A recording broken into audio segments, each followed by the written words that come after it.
안녕하세요. 오늘은 유아특수교육 강의가 이제 시작되는 날입니다. 그래서 유아특수교육이 어떻게 진행이 되는지 전체적으로 한번 목차를 보고 설명을 해드리도록 하겠습니다. 선생님들이 이제 유아특수교육이라고 하는 이 전반적인 내용 안에서도 책 구성은 도식화가 있고 본문이 있고 각각 해당하는 기출문제 그리고 그에 대한 답 해설 이렇게 해서 저희가 파트가 9가지로 이렇게 구성이 되어 있다. 라고 보시면 되거든요. 근데 이렇게 9가지로 되어 있는 내용 중에서 특히 이제 선생님들이 놀이와 관련된 부분은 일반 유아 놀이를 좀 더 자세히 보시고 저희는 특수 정도에서 살펴보는 놀이에 약간 어떻게 보면 맛보기 정도로 진행을 할 거예요. 그래서 놀이와 관련된 내용이 있고 그다음에 제가 이제 생각하고 있는 것은 이제 10번째 사실 교재에다 따로 넣지는 못했습니다. 이게 추후에 나올지 안 나올지는 모르겠지만 선생님들이 24년도 유특에 나왔던 반응적 교수법이라고 하는 게 있는데요. 이 파트가 실질적으로는 꼭 반응적 교수법이라고 하는 게 아니어도 공동 관심이라든지 반응적 상호작용 흔히 우리가 많이 들어봤던 익숙한 용어를 쓰는 것이 정답이었었거든요. 그럼에도 불구하고 저희가 10번째 부분에 있어서는 제가 따로 지금 자료를 준비 중에 있습니다. 그래서 반응적 교수법이라고 하는 것을 선생님들에게 강의를 진행을 하려고 한다. 그래서 결론은 9번만 있는 게 아니고 10번째에 해당하는 내용 반응적 교수법도 있을 것이고요. 그리고 이 강의를 듣는 선생님들은 놀이 중심 자료집에 대한 작년에 이제 업로드되었던 것도 이번에 서비스로 강의가 올라가거든요. 그래서 작년에 업로드되었던 놀이 중심 자료집에 관련된 내용도 같이 함께 꼭 살펴보셔야 추후에 2차를 위해서도 굉장히 많이 도움이 될 것이다 라고 생각하시면 되겠습니다. 그다음에 이제 부록으로 보시면 현직 교사 우리 제자가 했던 이제 사용한 자료를 통해서 기출 문제를 이제 단원별로 요약한 부분이 있어요. 그래서 선생님들은 전체적으로 강의를 들어보시고 나중에 복습을 위해서 뒤에 나와 있는 단원별 기출 내용 정리도 쭉 한번 살펴보시면 좋을 것 같습니다. 아무튼 이렇게 해서 저희가 이제 유아특수 교육이라고 하는 내용을 공부를 하려고 하는데 사실 이 유아특수 교육이라고 하는 내용의 체계 변화도 제가 이제 중간중간 하면서 설명을 해 드리려고 합니다. 선생님들이 보고 있는 책은 기본적으로 이소영 교수님 유아특수 교육이라고 하는 강론을 생각하시면 되는데요. 자 볼게요. 유아특수교육 이소영 교수님이 1 판도 있고 저희가 지금은 2 판을 다 보고 있습니다. 그런데 1 판이 되면서 과거에 1 판에서 나왔던 내용들이 시험 문제 출제가 되기도 했었지만 이 1 판에 있는 내용이 2 판으로 개정이 되면서 사라진 부분도 있거든요. 그러다 보니 2 판만 또 가지고는 과거에 문제가 출제가 되었던 내용들을 또 다 볼 수가 없습니다. 그래서 저는 교재 편집을 이소영 교수님 유아특수교육에 1 판도 있고 2 판도 있고 그다음에 이제 중간중간 해당하는 내용들을 보면 이소영 교수님이 개별화 교육 과정이라고 하는 또 그 강론도 이제 편찬하셨기 때문에 선생님들이 유아특수 교육이라고 하는 그 2 판만 한 권만 가지고서는 임용 시험에 제대로 시험을 볼 수가 없다라고 생각을 하시고요. 과거에 여러 가지 책들을 지금 짜집기 했다라고 보시면 되겠습니다. 이거를 좀 더 정리해서 말씀을 드리면 우리가 유아특수교육 이소영 교수님 책에서 설명하고 있는 내용이 2 판에 가서 사라졌다 하더라도 저희는 중간중간 유수옥 교수님이 해당하는 유아특수교육 그리고 김경숙 교수님이 쓰셨던 유아특수교육 이런 부분에서는 또 과거에 1 판에 있는 내용들이 있기도 하거든요. 그래서 결국은 유아특수교육이라고 하는 이 내용도 선생님들이 소리해서는 안 되고요. 해당하는 지문들 정확하게 또 공부하시고 작성을 하셔야 합격으로 갈 수 있다라고 생각을 하시고요. 꼼꼼하게 공부를 하시면 될 것 같습니다. 자 우리는 이제 목차에서는 9번째까지만 있지만 추후에 10번째 해당하는 반응적 교수법이라고 하는 건 선생님들에게 이제 제가 따로 이제 강의를 자료를 따로 주면서 해 드린다라고 말씀을 드렸고요. 그중에서 첫 번째 유아특수 교육이라고 하는 부분은 사실 문제가 나오는 게 딱 정해져 있습니다. 그래서 전반적으로 우리가 이제 살펴볼 첫 번째 내용은 "유아특수 교육이란 무엇인가?"라고 해서 유아특수 교육에 대한 내용들을 이제 설명하고 있죠. 그중에 큰 틀에서는 이론적 배경, 유아특수교를 받는 대상자 그리고 유아특수교육만이 가지고 있는 특성인데요. 여기서 조금 더 확장해서 본다라고 했을 때 유아특수교육의 이론적 배경, 용어, 그러면 장애 유아에 대한 설명들이 있을 거고 왜 가르쳐야 되느냐 여러 가지가 당연히 이유가 있겠죠. 그렇지만 저희는요. 빨리 우리 아이들을 파악을 해야 장애 예방을 최소화할 수 있다라고 생각하시면 될 것 같고요. 유아특수교육 목적 여러 가지가 있습니다. 여러 가지가 있겠지만 그중에서도 어 빨리 우리 아이들을 지도를 해야 언어 여러 이제 발달 부분에 있어서도 효과를 볼 수 있겠죠. 그래서 이와 관련된 이론적 배경들을 쭉 한번 훑어보도록 할 거고요. 저희는 이제 대상자라고 해서 이미 장애 유아라고 한다면 선생님들이 추후에 장애인 등에 대한 특수교육법이라고 하는 법에서 명칭된 아이들이 있습니다. 그래서 지적장애 혹은 뭐 추후에 시각장애, 청각장애에서 장애인 등에 대한 특수교육법에 근거한 아이들도 있지만 때에 따라서 흔히 우리가 지금은 병원에 가면 자폐와 관련된 진단과 같은 맥락이긴 한데요.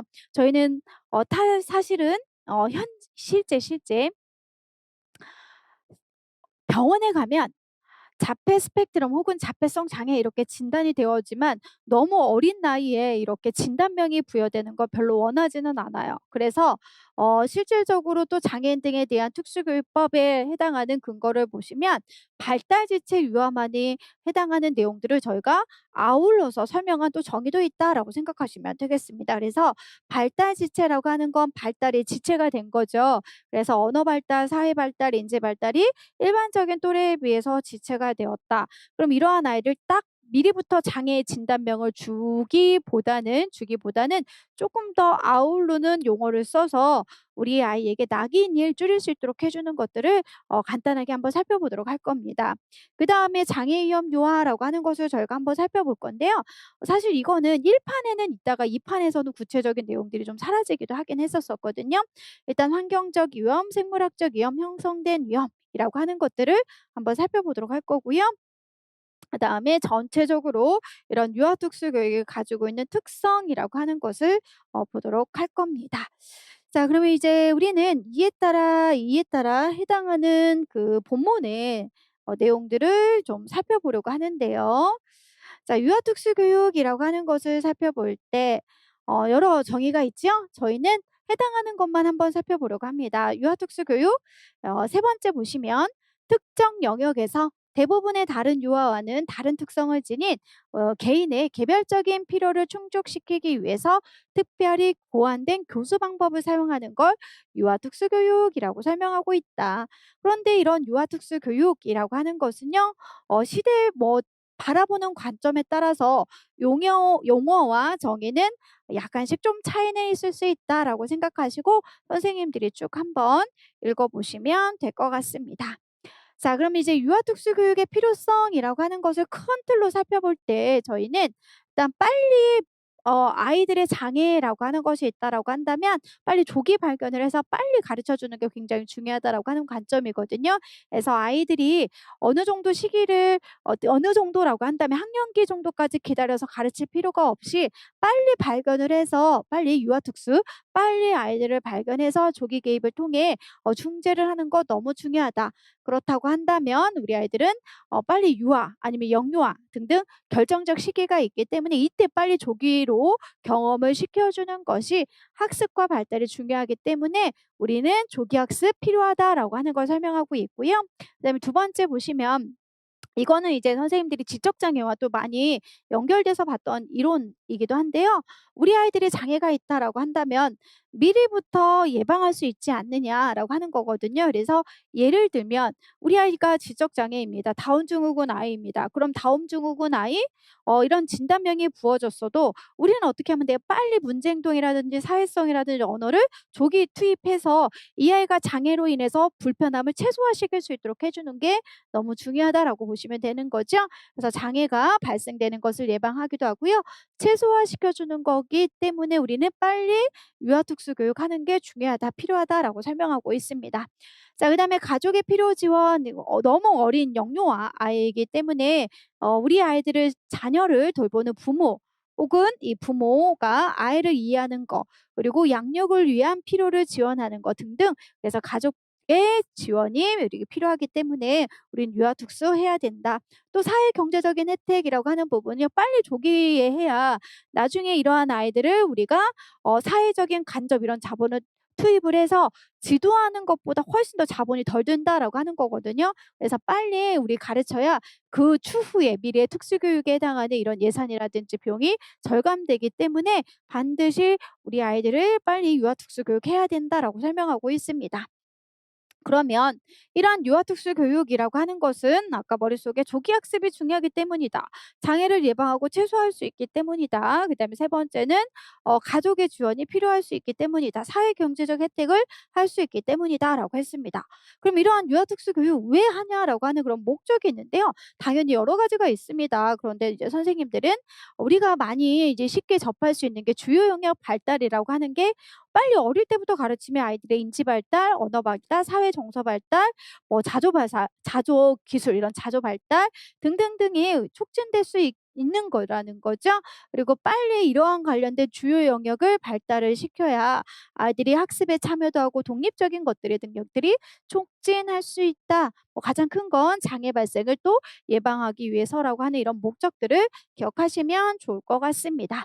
그럼 유아특수 교육이 필요하고 결국 우리 아이들이 살아가는데 가장 영향을 주는 발달에 효과적이기 때문에 유아특수 교육은 빨리 하는 게 중요하다라고 하는 그런 목적들을 배웠는데요. 그러면 우리는 이러한 유아특수 교육을 받을 수 있는 대상이 세 가지 유형이 있다라고 했습니다. 그중에 첫 번째는 유아특수교육 대상자 중에 장애유아. 그러면 장애유아는 뭐다? 아, 선생님이 말해줬어. 장애유아라고 하는 것은요. 예, 맞아요. 우리 아이들이 이미 장애인 등에 대한 특수교육법이라고 하는 것에 맞추어서 특수교육 대상자로 선정된 아이들을 장애유아라고 하는 걸로 여기에서는 설명을 하고 있습니다. 물론 뭐 추후에 여러 가지 맥락적인 건 좀 다를 수 있으나 지금 이 책 안에서 장애 유아라고 하는 것은요. 이미 형성된 장애를 지니고 있는 유아로 장애인 등에 대한 특수교육법, 그래서 저희는 추후에 15조의 특수교육 대상자 선정 기준이라고 하는 것이 있고 이 선정 기준에 맞춰서 진단명이 부여가 되더라. 그래서 어떤 아이들은 시각장애, 청각장애, 지적장애 등등등, 그리고 최근에는 두 가지 상에 중복된 장애라고 하는 것까지 기억하시면 되는데요. 우리는 여기서 이제 눈에 띌 게 뭐냐? 아, 여기에 발달지체라고 하는 것이 있어. 당연히 장애 유아라고 하는 것으로 포함될 수 있지만 발달지체는 따로 우리가 분리를 해서 보거든요. 그 이유는 발달이 조금 더 지체된 것이라고 했을 때 이렇게 조금 아우르는 용어를 쓴다라고 한다면 아이들이 낙인이 훨씬 덜할 수 있다라고 해서요. 덜할 수 있다라고 해서요. 그다음에 발달지체라고 하는 것만 조금 더 따로 분리해서 설명하기도 합니다. 그래서 발달지체 유아라고 하는 것은 표찰, 낙인이라고 하는 것이 우리는 바람직하지 않는 것으로 강조되고 있어요. 결국 낙인이 된다라고 한다면 우리는 뭐 어때요? 맞아요. 우리 아이들이 할 수 있는 것보다 못하는 게 더 많은 아이, 쟤는 우리 일반적인 아이들보다 좀 더 제한점이 있는 아이들, 이렇게 시선이 갈 수가 있다라고 생각하시면 된다는 거죠. 그러니까 미리부터 이렇게 진단명을 부여하는 건 적절하지 않아서 좀 더 포괄적인 용어인 발달지체라고 하는 걸 사용을 해서 교육을 해주면 훨씬 더 이 지체된 걸 나을 수 있는 발전이 있는 거잖아요. 그러다 보면 아이들이 추후에 통합교육이라고 하는 것도 통해서 더 잘 어울리면서 교육을 받을 수 있다. 이런 관점이다라고 보시면 되겠습니다. 자, 특수교육 영역 전반에서 일고 있는 장애명에 따른, 그래서 아까 지적장애 혹은 뭐 시각장애 등등 심각성에 대해서 논의가 되고 있다라고 보시면 되겠습니다. 그래서 어떤 아이들이 가지고 있는 특성 성격보다는요. 저 아이는 뭐 장애 유아 이렇게 해서 낙인으로 인해 부정적인 게 더 많이 끼칠 수 있대요. 그러다 보니까 이 부정적인 이미지라고 하는 것은요. 잘하는 것도 있을 수 있는데 오히려 이런 잠재적인 능력보다는 아이들이 훨씬 더 못한다라고 하는 이런 편견을 가질 수 있도록 해주는 게 가장 큰 문제점, 이렇게 설명을 하고 있어요. 그래서 우리는 실질적으로 이렇게 문제점이 될 수 있다라고 하기 때문에 어떻게 해야 된다? 발달지체라고 하는 용어를 조금 더 현장에서 많이 사용해야 된다라고 하는 이제 그런 관점이라고 보시면 되거든요.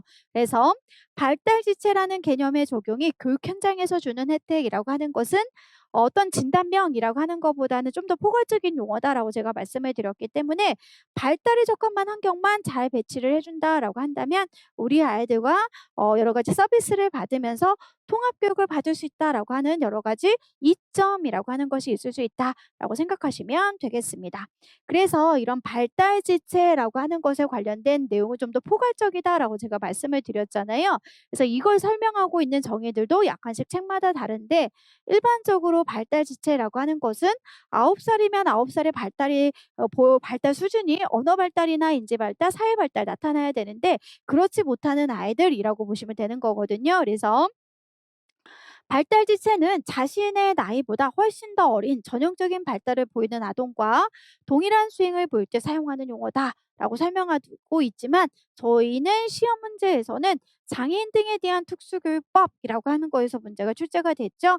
그래서 발달 지체를 지닌 특수교육 대상자를 신체 발달, 인지 발달, 의사소통 발달, 사회 정서 발달, 적응 행동 발달 중 하나 이상의 발달이 또래에 비해서 현저하게 지체가 되어서 특별한 교육적 조치가 필요한 영아나 9살 미만의 아동으로 정의하고 있다라고 설명하고 있어요. 그래서 특정 장애명으로 진단되지 않아도 발달상의 지체를 설명하고 있는 기준으로 특수교육 대상자로서의 적격성을 인정받을 수 있는 통로를 마련하기도 했다라고 지금 설명하고 있어요. 그래서 장애인 등에 대한 특수교육법에 일단 포함되어 있어서 여러 가지 나라에서 주어지는 혜택을 받을 수 있도록 했긴 했지만 이 발달 지체라고 하는 건 뚜렷한 진단명을 설명하는 것은 아니기 때문에 무엇이더라 여러 가지 혜택이 이렇게 혜택을 받을 수 있다라고 하는 겁니다. 그래서 대부분 우리 아이들 보면 병원에서 자폐 이렇게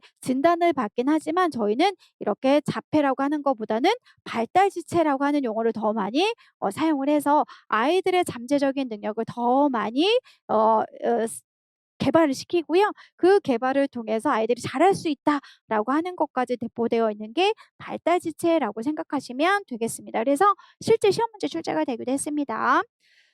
그런데 이 해당하는 진단 도구 요즘에는 뭐 적절하지 않다, 부족하다 이런 것들을 이제 설명하기도 합니다. 자, 그다음에 이제 세 번째가 장애 위험 유아라고 하는 건데요. 이 장애 위험 유아라고 하는 것은 선생님들이 많이 이제 "어디서 들어봤냐?"라고 했을 때 지적 장애에서 배웠던 네 가지 생의학적인 거, 사회적인 거, 행동적인 거, 교육적인 거 겹쳐지는 부분들 반드시 있습니다. 하지만 저희는 유아특수교육은 또 유아특수 교수님이 유아특수교육에서 문제를 출제를 하기 때문에 선생님들이 맥락이 같아도 그냥 용어는 유아특수교육에 있는 것을 사용하시고 정답을 쓰시면 좋을 것 같습니다. 그리고 여기 나와 있는 구체적인 예시는요. 2 판에는 없고 1 판에 있는 건데 과거 시험 문제가 1 판에서 출제가 됐기 때문에 저희는 1 판에 있는 것으로 같이 본다라고 생각하시면 되죠. 자, 현재 형성된 장애를 지니고 있지는 않아요. 그래서 얘는 무조건 뭐다 라고 하지는 않지만 아무런 교육적 서비스를 제공하지 않고 방치할 경우는 학교 생활에 적응하고 살아가는 것이 우리 아이들이 힘들 수 있다라고 지금 설명하고 있습니다. 그래서 다시 한번 학교 생활의 실패를 초래하거나 장애를 일으킬 상황에 처한 아이들을 우리는 장애 위험 유아라고 지금 설명하고 있습니다. 환경적 위험이라고 했을 때는요. 우리 아이들이 경제적, 사회적으로 위험 요인을 놓인 경우라고 생각하시면 되겠어요. 대부분 이제 학대, 폭력 이런 것들을 머릿속에 생각하시면 될 것 같고요. 그다음에 생물학적 위험이라고 했을 때 출생 시와 관련된 내용들 생각하시면 되겠습니다. 그래서 출산 전후나 출산 중에 나타나는 전형적인 발달이 아닌 비전형적으로 위험에 노출된 아이들을 생각하시면 되거든요. 그래서 이렇게 난산인의 기계에 의존해서 출산을 난 아이들도 있고요. 그다음에 이 아이가 출생 시 저체중을 가지고 있는 아이들, 태어나자마자 중환시벌에 갑작스럽게 입원한 아이들, 이러한 아이들이 생물학적 위험이라고 될 수가 있습니다. 자, 그다음에 이제 형성된 위험이라고 하는 게 있는데 유전학적으로, 의학적으로 이미 형성된 조건에 의해서 장애나 발달 지뢰를 초래할 가능성을 지닌 경우인데요. 선생님들이 여기서 이제 생각하면 선생님 다운 증후군은 이미 염색체의 문제이니까 여기는 형성된 위험 아니에요?"라고 말씀을 할 수 있어요. 맞아요. 물론 그럴 수도 있습니다. 그런데 여기서 바라보는 건 장애 위험 유아인 거지 장애 유아는 아니거든요. 결론은 뭐냐? 우리가 염색체 몇 번 염색체라고 하는 건 이미 염색체의 문제를 보이기 때문에 실제 앞에서 봤던 대상자 중에 장애 유아라고 하는 것에 진단명이 부여가 받을 수가 있습니다. 그런데 선생님들도 배우셨겠지만 우리는 지적 장애에서 염색체의 문제를 보이는 아이들도 있지만 PKU라고 해서 페닐케토요증 위험 요소는 가지고 있어. 이걸 생각하시면 훨씬 더 도움이 될 것 같습니다. 그래서 유전적으로 위험 요소를 가지고 있지만 이 아이가 식이요법을 통해서 계속 뭐한다? 지적 장애가 나타나지 않을 수 있도록 저희는 식이요법이 굉장히 중요하다라고 하는 것을 배웠었었죠. 특히 페닐알라딘 요소를 제한한다라고 하는 거. 그런 의미의 형성된 위험이라고 하는 거구나라고 생각하시면 되겠습니다. 그래서 다시 한번 유전학적이나 의학적으로 이미 형성된 조건, 그러면 여러 대사장애는 있을 수 있어. 그런데 이런 대사장애를 위험에 노출된 아이들을 식이요법이나 빨리 무언가 투입하면 선생님들이 지적장애가 되지 않도록 하는 거지만 그것을 방치해 놓으면 우리 아이들은 굉장히 위험에 노출시킬 수 있다. 이런 의미라고 생각하시면 되거든요. 그래서 헷갈리면 PKU 이런 것들을 예시를 놓고 추후에 선생님들은 많이 들어봤던 2차 예방이라고 하는 것과 연결을 한다면 이미 여기서는 위험 요소를 가지고 있는 아이들의 유전자 이렇게 이해하시면 되겠지요. 자, 그다음에 형성된 위험 중에서도 특히 이제 많이 헷갈리는 것이 뭐냐? 출생 시 우리 아이는 1000g 이하의 극도의 저체중인 경우에서도 형성된 위험이라고 해서 생물학적인 위험과 형성된 위험에 해당하는 기준이 저체중 기준이 다르다라고 하는 것도 알고 계시면 좋을 것 같습니다. 그래서 여기까지는 선생님들이 이제 특수교육을 받아야 되는 대상자라고 하는 것에 대해서 지금 저희가 한번 살펴보고 있는 거고요. 그다음에 이러한 그럼 이제 다시 계속 머릿속에 유아특수교육이라고 하는 것은 개별적인 특성에 맞춰서 빨리 조기 개입, 조기 중재가 들어가는 것을 유아특수교육이라고 했을 때 이 유아특수교육을 받을 수 있는 우리 아이들은 장애 유아, 발달 지체, 그다음에 장애 위험 유아 굉장히 다양했습니다. 그럼 이러한 아이들을 대상으로 저희는 유아특수교육이라고 하는 것을 왜 해줘야 되느냐라고 했을 때 필요한 것도 받고 그에 대한 목적도 살펴봤었어요. 그런데요. 이런 필요한 이유도 받고 목적도 받는데 그와 관련된 그런 유아특수교육 특성이라고 하는 것은 어떤 것들이 있는지 쭉 나와 있습니다. 근데 이거는 선생님들이 이제 배경 지식이지 얘만을 물어본 시험은 거의 출제가 되진 않았었거든요. 그래서 선생님들이 키워드 위주로만 저희가 한번 살펴보시면 추후에 유아특수교육이라고 하는 특성이라고 했을 때요. 우리 아이들을 지도할 때는요. 특히 이런 서비스 전달 체계라고 하는 것도 굉장히 다양하게 받을 수 있는 것들을 알아볼 거고 특히 이제 교육과정 뒤에 이제 나오겠지만 아이들이 통합학급에서 어울리면서도 나중에 개별적인 교육을 받을 수 있도록 해주는 거 그다음에 진단평가 이런 낙인 표찰 등등등 굉장히 다양한 특성이 있다라고 보시면 되겠습니다. 그래서 전반적으로 유아특수교육이라고 하는 것을 저희가 살펴보실 때 지금 우리가 보는 이 부분 안에서는 유아특수교육이 필요한 것과 목적 그다음에 유아특수교육의 대상자가 장애인 등에 대한 특수교육법에서 설명하고 있는 거 발달지체 장애 위험 유아 안에서는 환경적, 생물학적, 그다음에 형성된 위험이 있구나라고 하는 것을 반드시 선생님들이 기억을 하시면 되겠습니다. 자, 그다음에 이제 저희는 두 번째는 유아 발달의 이해라고 하는 게 있는데 사실 선생님들이 여기서부터는 일반 유아와 관련된 부분이기도 하거든요. 그래서 저는 사실 여기서는 따로 이론을 설명하려고 하지는 않습니다. 그래서 공부를 하실 때요. 유아 발달의 이해라고 하는 건 선생님들이 일반 유아에서 배웠던 그 발달 과정들을 언어 발달, 뭐 사회 발달, 인지 발달 등등을 생각을 하시면 될 것 같고 유아 특수교육에서는 그것까지 자세히는 언급하고 있지는 않다. 자, 그다음에 우리가 발달 장애라고 하는 건 결국 인지 발달, 언어 발달, 사회 발달의 장애를 보이는 거구나라고 생각을 하시면 되겠습니다. 그래서 이와 관련된 내용 안에서는요. 발달이라고 하는 것에 관련된 장애가 무엇인지 용어만 간단하게 한번 살펴보려고 합니다. 그리고 이런 발달 장애 원인 및 예방이라고 하는 게 이렇게 나와 있는데 사실은 최종적으로 쭉 이제 공부를 하다 보면요. 선생님들이 지적 장애에서 배웠던 내용하고 겹쳐지거든요. 그중에 첫 번째가 1차 예방이 있고 2차 예방이 있고 3차 예방이 있었습니다.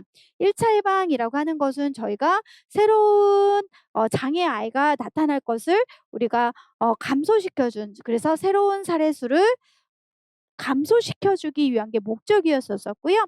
2차 예방이라고 하는 건 이미 위험 요소를 가지고 있어요. 그래서 출현율, 즉 새로운 사례 수뿐만 아니라 이 아이들이 어떤 환경적인 위험이나 노출이 덜 되어서 새로운 사례 수뿐만 아니라 장애로 나타날 출현율을 우리는 뭐한다?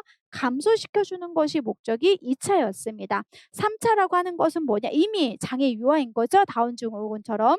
그렇다고 한다면 장애로 인해서 이 아이들이 살아가기 이 환경 안에서 장애의 영향을 최소화 받도록 해 주는 걸 목적이라고 생각하시면 되는데요. 이런 맥락적인 의미들이 유특에서는 쪼끔은 부모의 조기 교육, 양육이라고 하는 것과 관련해서 풀어 쓴 내용들도 있으니까요. 전반적으로 내용들을 쭉 한번 살펴보도록 하겠습니다.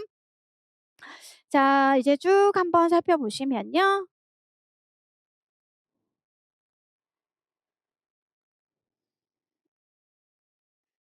여기 발달이라고 하는 건 제가 일반 유아와 관련된 거 "선생님들이 보셔라."라고 말씀을 드렸기 때문에 저는 "따로 하지 않는다."라고 했고요. 그다음에 넘겨서 보시면 발달 장애 개념이라고 하는 게 있어요. 그래서 발달 장애라고 하는 것은 일반적으로 발달 시기 18세 이전에 나타나는 발달 사례의 진보에 방해하는 상태를 의미한다라고 하는데 사실은 이게 모르겠어요. 이제 계속 우리는 송중만 교수님 산판을 보면 어 미국에서 설명하고 있는 전반적 발달 장애에 해당하는 협회에서 지적 장애를 22세 이전이라고 말을 했잖아요. 그러기 때문에 이것도 좀 변화가 되어야 되지 않을까 싶습니다. 그래서 전반적 발달 장애 이꼬르 지적 장애라고 생각을 하면 저희는 18세 이전이라고 하는 것보다는 최근에는 이제 22세 이전 이렇게 보는 게 더 타당할 것 같고요. 선생님들은 말은 좀 발달 장애랑 발달 지체 어려워요라고 한다면 발달 장애는 지적 장애 학회에서 설명하고 있는 그런 지적 장애 이미지로 좀 이해를 하시면 물론 이제 100%는 계속 우리는 아니다라고 생각을 하시고 이해 차원에서는 그런 의미로 보시면 되고 발달 지체라고 하는 것은 우리 장애인 등에 대한 특수교육법에서만 땡땡 발달, 땡땡 인지 발달, 언어 발달 이런 것들이 또래에 비해서 낮으면 우리는 어떻게 한다? 발달 지체로 하자라고 약속을 한 법적인 정의 이렇게 보시면 되겠습니다. 이거는 그래서 전혀 다른 관점이다라고 생각을 하시고 이해하시면 좋을 것 같네요. 그래서 이런 발달 장애라고 하는 것의 정의도 있고 그러면 우리가 흔히 이런 발달 장애 뿐만 아니라 장애라고 하는 것을 미리부터 알면 좋은 점. 왜 장애를 알아야 되냐? 왜 알아야 되냐? 원인을 알아야 무엇을 할 수 있다? 예방, 서비스를 할 수 있다. 이런 것들을 저희가 지적 장애에서도 배웠잖아요. 그런 맥락적인 의미가 지금 들어가고 있습니다. 그래서 우리는 장애 예방이라고 하는 것이 필요하다. 장애 원인 이해가 중요하다라고 되어 있지만 결론은 원인을 알아야 무엇을 할 수 있다? 미리부터 예방할 수 있고 그에 따른 서비스를 받을 수 있다. 이런 관점이거든요. 그래서 특수교육 대상 학생들이 점점 많이 우리가 증가하고 있다. 그런데 아이들이 이런 교육을 받지 못하면 우리는 서비스라고 하는 것을 나중에 교육받지 못하면 더 많은 서비스를 제공해야 된다라고 생각하시면 되는 거죠. 그래서 현재 특수교육 체계를 통해 지원받는 여러 가지 비용 결과 이런 것들 할 때 미리부터 예방하면 훨씬 더 효과적이다. 이런 맥락적인 의미를 지금 설명하고 있고요. 여러 가지가 있습니다. 하지만 결론은 뭔다? 원인을 알아야 뭐 할 수 있다? 빨리 중재를 투입해서 장애로 인한 아이의 장애로 인한 어떤 기능상의 영향을 뭐 할 수 있다? 최소화시킬 수 있다라고 하는 것들이 큰 틀이라고 생각하시면 되겠습니다. 그래서 원인 이해 중요성이라고 하는 것이 나와 있는데요. 선생님들은 1 번, 2 번, 3 번, 4번 여러 가지가 있을 수 있지만 저희는 지적 장애에서 배웠던 한 가지 흐름만 생각해 보자. 원인을 알아야 무엇을 할 수 있다. 원인으로 인해서 다운 증후군이면 다운 증후군, 뭐 추후에 우리 아이들이 뭐 ADHD면 ADHD 등등등 이런 각각의 원인들을 파악해서 중재를 통해 무엇을 할 수 있다. 빨리 예방을 할 수 있다라고 생각하시면 될 것 같은데요. 그런 흐름들이 이제 뒤에 어차피 나오니까 저희는 이제 간단하게만 한번 살펴보도록 하겠습니다. 여러 가지가 있는데요. 실질적으로 제가 보려고 하는 것은 여기 한번 살펴볼게요. 유전이나 이런 손상 등 직접적인 원인에는 1차적인 것도 있지만 추후에 우리 아이들이 교통사고라든지 아니면 뭐 인라인을 타든지 이런 여러 가지가 원인이 있을 수가 있다. 결국은 우리는 다양한 원인을 알아야 추후에 예방을 할 수 있는데요. 이런 정확한 원인 이해가 어려운 경우도 있을 수 있다. 그래서 우리는 결국 환경과 영향의 상호작용을 통해서도 아이에게 발달에 영향을 미치는 것을 알 수 있기 때문에 우리는 원인을 이해하는 게 필요하다라고 지금 설명하고 있은 겁니다. 그런 내용들인 거고요. 저희는 이런 발달장애 원인이라고 했을 때 아까 선생님이 맞아 다운 증후군, 패닉케토노중 이런 거 얘기했었었지? 우리가 지적장애에서 봤던 내용들 이렇게 보시면 되고요. 1차, 2차, 3차가 지적장애에서 배웠던 개념하고 똑같은 거구나라고 생각하시면 되겠습니다. 그래서 아이가 새로운 발생 감소에 의한 상황 발생 예방이라고 해서 발생률 감소, 우리가 배웠었었지. 어 행동적, 교육적, 사회적, 생의학적 다 할 것 없이 출생 전에 미리 예방하는 것들을 우리는 발생률 감소라고 하는 것들도 한번 살펴봤었었고, 또 저희 초등의 기출문제를 보면 아이가 정상적으로 출산을 했지만 특히 이제 인라인 같은 경우에 이런 보장구 안전장치라고 하는 것을 사용하지 못한다면 2차적인 문제도 발생할 수가 있습니다. 그래서 이런 위험 놓이게 될 아이들 다 뭐한다 미리부터 안전보호, 그리고 위험한 지역이면 미리 우리가 안전한 곳으로 다 뭐한다 새로운 사례 수가 나타나지 않도록 해주는 걸 1차 예방이라고 하는 거구나. 2차 예방이라고 하는 것은 기존에 있는 아이들도 있을 수 있어요. 장애 학생들.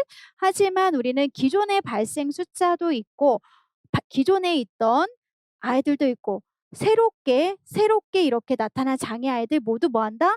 장애로 나타날 아이들을 감소시키고자 한대요. 그래서 기존의 발생 숫자를 우리는 줄일 수 있도록 해주는 게 출현율 감소. 그래서 예를 들면 페니케토 노증 아이들도 위험 요소는 갖고 있지만 우리는 어떻게 해줘야 돼요? 계속 식이요법을 통해서 장애로 나타나는 출현을 막아줘야 되는 거잖아요. 네, 그런 감소의 의미로 이해하시면 될 것 같고요. 그래서 지속 시간이라든지 이런 장애 정도의 경감을 예방하기 위해서도 2차 예방은 반드시 필요하다. 그다음에 3차 예방이라고 하는 것은 이미 장애 아동이라고 생각하시거나 아니면 장애 유아라고 생각하시면 되겠죠.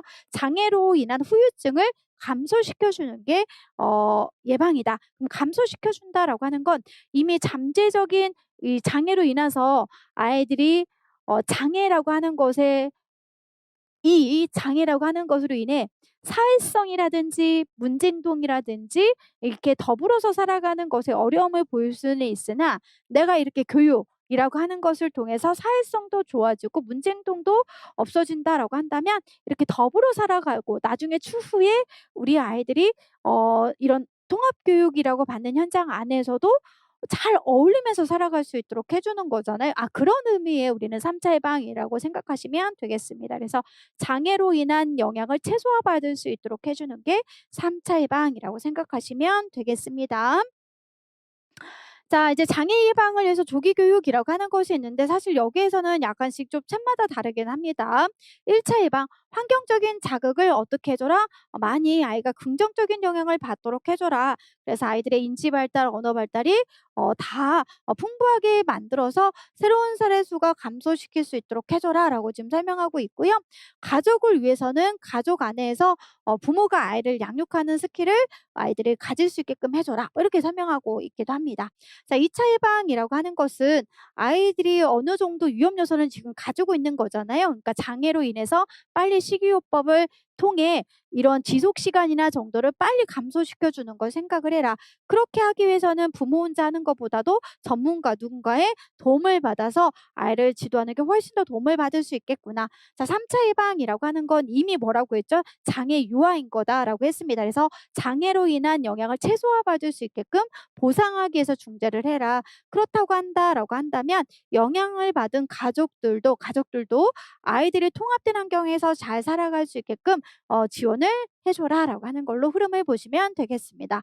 그래서 큰 흐름은 1차, 2차, 3차가요. 여기는 1차, 2차, 3차 이꼬르 지적장애에서 배웠던 개념과 연결을 하셔서 공부하시면 좋을 것 같습니다. 자, 그래서 여기까지 저희는 해당하는 내용들을 지금 한번 살펴봤는데요. 문제는 어떻게 출제가 됐는지를 한번 살펴보도록 하겠습니다. 자, 기출문제가 나왔는데 기출문제는 그렇게 어렵게 출제가 되진 않았고, 선생님들이 이 전체적인 거는 추후에 자연적 교수법이라고 하는 것과 연결해서 한번 살펴보도록 할 거고요. 저희는 여기에 이제 보시면 문제를 먼저 한번 살펴보도록 하겠습니다. 미음에서 이용 중 잘못된 진수를 찾아 기호를 쓰고 바르게 수정하는 내용이다라고 지금 나와 있거든요. 한번 살펴볼게요. 여기 있는 전반적인 건 선생님들이 저희가 배웠던 유아특수 교육의 필요성이라고 하는 것도 있지만 법, 장애인 등에 대한 특수교육법 이런 것들도 연결되어 있기도 하거든요. 그래서 참고로 보시면 좋을 것 같습니다. 볼게요. 자녀의 발달이 걱정이신가요? 말이 좀 더 더딘데 또래보다 많이 늦는 것 같아요. 이와 같이 발달이 늦어 염려되는 아이들은 실제로 장애가 있거나 적절한 도움을 주지 않으면 발달이 지연될 수도 있습니다. 영유아기는 발달에 있어서 결정적인 시기이고 성장 가능성이 높은 시기이므로 조기에 적절한 교육을 하는 것이 중요하다라고 해서요. 유아특수교육의 필요성이라고 하는 걸 여실히 드러내고 있지요. 조기 교육을 하면 발달을 촉진시켜 발달 가능성을 높일 수 있으며 더 심한 장애로 발전하는 것을 예방을 최소화할 수 있다. 그래서 저희는 유아특수교육의 필요성이라고 했을 때 조기 교육, 그다음에 장애로 인한 우리 예방을 해서 빨리 최소화시켜 주는 걸 설명하고 있습니다. 그 밖에 저희가 봤던 것들은 가족에 대한 발달이라고 하는 것을 생각나시죠? 그래서 저희는 가족 필요 지원이라든지 사회 경제적 혜택 이런 필요성이라고 하는 것도 살펴봤었습니다. 영유아 건강 검진 시 발달 평가 및 상담을 실시하고 있고 발달 선별 검사는 영유아 건강 검진 지정 병원과 의원, 특수교육 지원센터 등에서 할 수 있습니다. 이거 맞는 내용이고요. 그다음에 마지막으로 우리나라에서는 특수교육 대상자로 선정된 경우 3세 미만 장애 영아 교육과 유치원 과정 의무 교육으로 규정하고 있습니다라고 되어 있는데요. 저희는 여기 부분이 이제 법을 근거로 해서 틀렸다라고 생각하시면 되거든요. 그래서 3세 미만이라고 하는 것의 영아 교육은 우리는 무상 교육이고요. 유치원에서부터 의무 교육이다라고 해서 정확하게 법에 있는 거 내용을 토대로 선생님들이 기억을 해주시면 좋을 것 같습니다. 그래서 만 3세 미만의 장애 유아 교육은 무상 교육으로 규정하고 있다라고 하는 거 기억을 해주시고 공부하시면 좋을 것 같습니다. 그래서 여기까지 이제 저희는 해당하는 문제만 한번 살펴봤는데요. 맞고 이제 법적인 정의에서도 연결하는 문제가 이렇게 출제가 됐습니다. 쭉 한번 살펴볼까요? 다음은 통합학급 유아교사인 박교사와 유아특수교사인 최교사의 대화 내용이다. 물음에 답하시오. 선생님, 문원 드리고 싶은 일이 있어요. 승철이가 또래에 비해 발달이 늦은 것 같아요. 알고 보니 어렸을 때 집안이 경제적으로 어려워서 2년간 부모님과 함께 생활하지 못했대요. 라고 해서 이 아이의 환경이 지금 나오고 있죠. 그래서 경제적으로 어렵다라고 해서 환경적인 것이 나오고요. 승철이가 검사는 받아보았대요. 사실 어머니는 승철이가 장애로 진단받을까봐 두려워하시는 것 같아요. 꼭 그렇지만은 않아요. 발달지체라는 분류도 있습니다. 장애인 등에 대한 특수교육법의 특수교육 대상자 선정 기준에서는 발달 지체를 신체, 인지, 의사소통, 사회정서, 적응 행동 중 둘 이상의 발달이 또래에 비해서 둘 이상이라고 하기보다는 저희는 맞아 한 가지라고 했거든요. 하나 이상이라고 해서 여기가 적절하지 않는 부분이고요.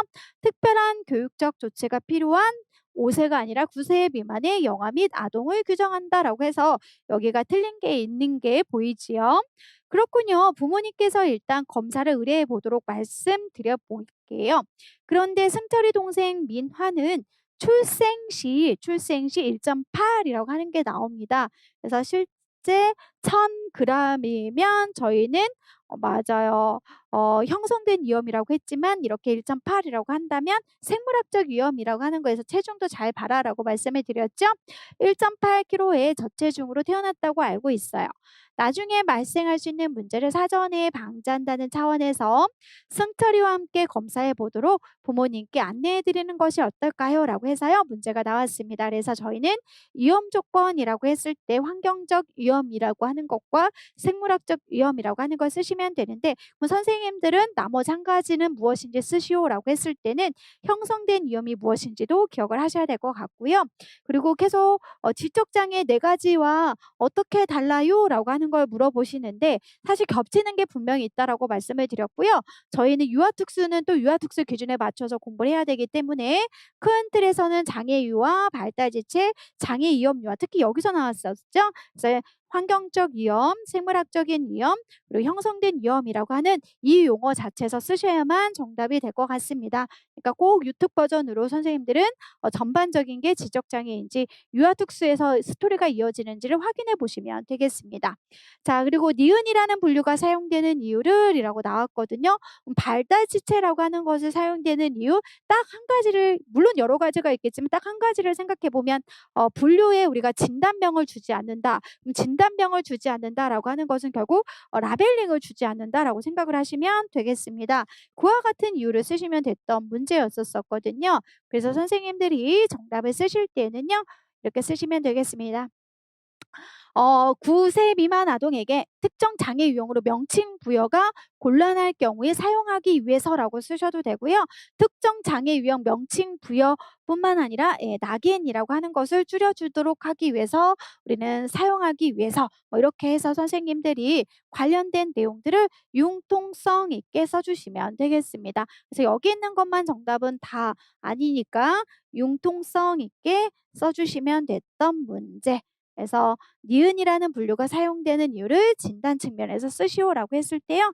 예, 그렇게 해서 연결해서 선생님들이 정답을 써주시면 되겠습니다. 자, 그리고 디귿에서 미음 중 틀린 내용 두 가지를 찾아 각각 기호와 수정 내용이라고 하는 건 법에 있는 대로 한 가지 이상 9세 미만이라고 하는 걸로 작성해 주시면 되겠습니다.